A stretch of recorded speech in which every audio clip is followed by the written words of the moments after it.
अस्सलाम वालेकुम दोस्तों, क्या आप जानते हो कि ट्रेन के लास्ट डिब्बे पे GX का निशान क्यों होता है? बोतल के ढक्कन में ये रबड़ क्यों मौजूद होता है? और ट्रेन की पटरी पे ये पत्थर क्यों डाले जाते हैं? आज मैं आपको ऐसी चीज़ों के बारे में बताऊंगा जिसे आप देखते तो ज़रूर होंगे लेकिन उसके पीछे की वजह नहीं जानते होंगे। तो इस वीडियो को आखिर तक ज़रूर देखना। अगर वीडियो अच्छी लगे तो वीडियो को लाइक, शेयर और इस चैनल को सब्सक्राइब करके जाना। So buddies, grab your popcorn and watch this video until the end. Title is random fact to increase your knowledge. So let's start the video.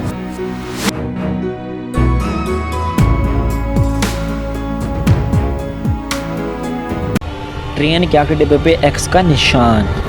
आपने ट्रेन का इंतज़ार करते हुए बहुत सी ट्रेनों के पीछे ये X का निशान तो देखा होगा और आप सोचते होंगे कि आखिर ये X का मतलब क्या होता है। Well my friend, it's a sign. ये साइन हमें ये बताता है कि ये ट्रेन की लास्ट बगी यानी कि लास्ट डब्बा है। इस X के साथ लास्ट डिब्बे पे LV और एक रेड लाइट भी लगी होती है। LV मतलब लास्ट व्हीकल। जब रेलवे स्टेशन से ट्रेन निकलती है तो वो स्टेशन मास्टर इंश्योर करता है कि ट्रेन के लास्ट डिब्बे पे X और LV लिखा हुआ है या नहीं। अगर ट्रेन के लास्ट डिब्बे पे X और LV ना लिखा हो तो वो रेलवे डिपार्टमेंट को इन्फॉर्म करता है कि इस ट्रेन के लास्ट डिब्बे कहीं छूट गए हैं। इस इमरजेंसी में उस ट्रैक पे आने वाली दूसरी ट्रेन को रोका जा सके।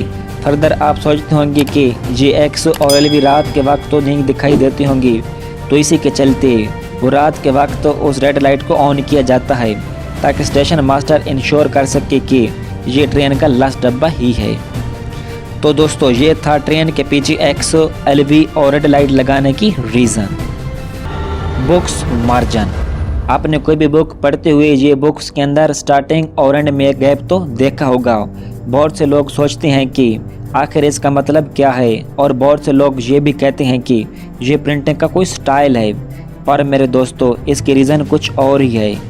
पुराने वक्तों में जब कंप्यूटर नहीं हुआ करते थे तो वो लोग अपनी मालूमात पेपर्स पे लिख दिया करते थे, पर वो चूहे, जी हाँ वो चूहे, उन वर्क को काट देते थे।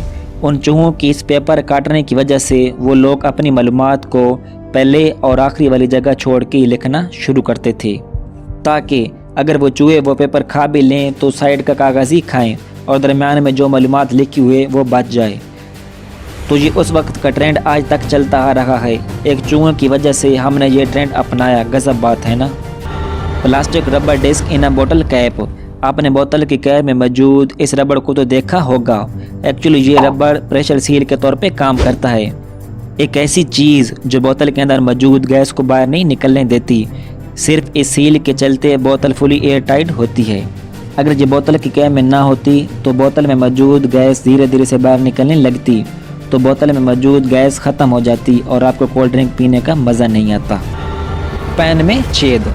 आपने अपने बर्तनों में मौजूद ये छेद तो देखा होगा। आपका ख्याल होगा कि ये बर्तनों को टांगने के लिए होता होगा, बट माय फ्रेंड, इससे आप बर्तन तो टांग सकते हैं लेकिन असल में इस छेद को बनाने की वजह कुछ और है।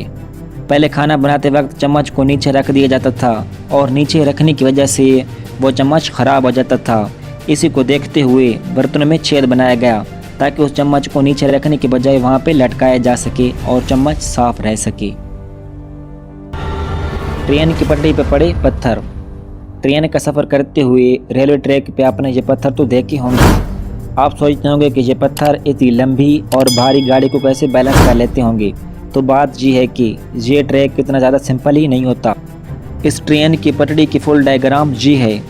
सबसे ऊपर लोहा लगा होता है, उसके बाद ये कंक्रीट के बने हुए ब्लॉक्स होते हैं जिन्हें स्लीपर्स कहते हैं। उसके बाद ये पत्थर होते हैं और इन पत्थर को बैलेस्ट कहते हैं।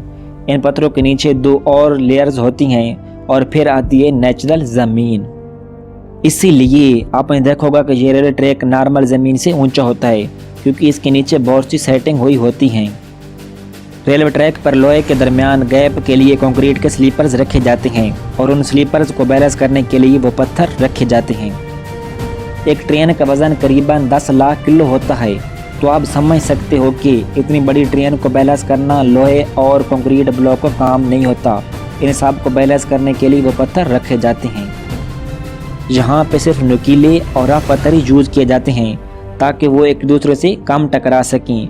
अगर इनकी जगह गोल गोल पत्थर यूज़ किए तो वो आपस में टकरा कर दूर जा सकते हैं और रेलवे ट्रैक टूट जाएगा।